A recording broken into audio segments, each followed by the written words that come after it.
Bangladesh is voting in an election that will make or break its return to democracy. It's the first vote since longtime authoritarian Prime Minister Sheikh Hasina was ousted in Gen Z-led protests in August of 2024. And for the first time in many years, the outcome of the election is far from certain. It's a special day in Bangladesh, particularly for young people. In 2024, a student-led uprising paved the way for this election. Many of the candidates stood on the streets back then. Bangladesh has one of the world's youngest demographics. More than 40% of the voters are between 18 and 35. 5 million voters are eligible to cast their ballots for the first time. The young population is a catalyst for change in the country's political landscape and vocal about it. I believe the youth are specifically looking for young leaders. Often a leader in their 60s fails to grasp the pulse of the younger generation. Their political mindset is outdated.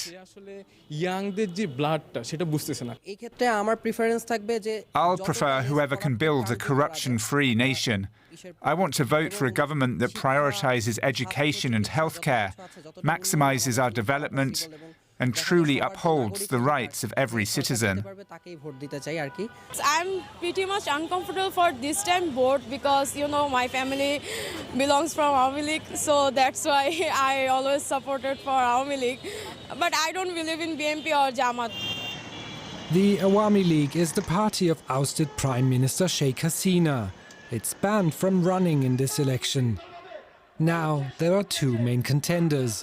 The Bangladesh Nationalist Party, the BNP, led by Tariq Rahman, who returned from exile in December after 17 years, and the Islamist Jamaat Party, led by Shafiqur Rahman, which is supported by a multi-party alliance. Most projections put the BNP in the lead, but some paint a different picture, suggesting a razor-thin contest. Regardless of who wins, they will have to lead a country whose young and critical population will keep a close eye on its newly elected leaders. DW correspondent Shalu Yadav is standing by for us in Bangladesh's capital, Dhaka. So Shalu, this is an important day. What's the mood like there? Well, Aaron, the mood is quite electric here and pregnant with hope, if I can say that. A lot of anticipation in the air. If you can see behind me, voters are thronging in to cast their ballot today. This is the constituency of Tariq Rahman, the leader of the BNP party, the Bangladeshi Nationalist Party. And he is touted to be the next Prime Minister of Bangladesh because his party is doing pretty well in opinion polls as of now. And then it's also here that Dr. Yunus, who has been the caretaker government over the last 18 months since the July 2024 revolution. He's also going to be here to cast his ballot any minute now. So a lot of excitement here, huge amount of presence of local and international media alike. And it's going to be a real test of whether Bangladesh can indeed bring in the Nuton Bondobost, as they call it in Bengali. And it translates to a new disposition in English. Now, we just saw a report about the election campaign itself, but remind our viewers, who exactly are the main contenders in today's polling? Well, Bangladesh's political history has been dominated by two major parties. One is the Awami League, and that's out of the scene from this election because they have been banned from contesting since the ouster of Sheikh Hasina, the former Prime Minister who led that party. And the other one is BNP, the Bangladesh Nationalist Party, which is led by Tariq Rahman. He's the son of former Prime Minister Khalida Zia. And he has returned to the country after 17 years of being in exile, but giving a tough competition to the BNP, in the absence of Awami League now, is the Islamic coalition led by Jamaat-e-Islami. And it also includes the Gen Z party known as the National Citizen Party, or the NCP, who allied with them ahead of the elections.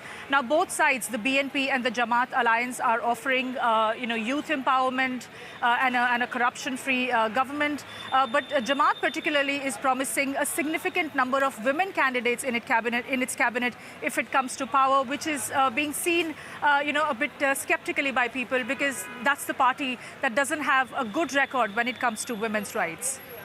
Now, this is, of course, the first election since the 2024 student or Gen Z revolution, as some have called it. Tell us about the significance of this moment for Bangladesh. Well, Bangladesh has had, its own share of tumultuous elections in the past, and this is not the first time that an election is being held under a caretaker government, but it's particularly consequential. And to explain why, I'll just quote from a headline of a local daily newspaper, the Daily Star. It says it's an election born out of blood and sweat. Remember, this is the election, after the 2024 uprising in which over 1,400 Bangladeshis were killed.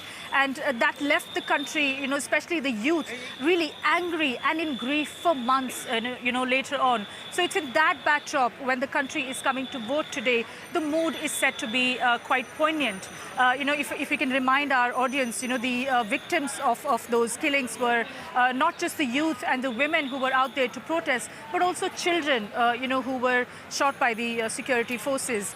And the other reason why this election is being seen as really significant is that a lot of the voters who are going to come out to vote today are first-time voters, the young voters. They've never voted in their life because, in the last 17 years, almost 2 decades, Bangladesh hasn't had a chance to, hold competitive and fair elections, Aaron. That was DW correspondent Shalu Yadav. Thank you very much for your reporting.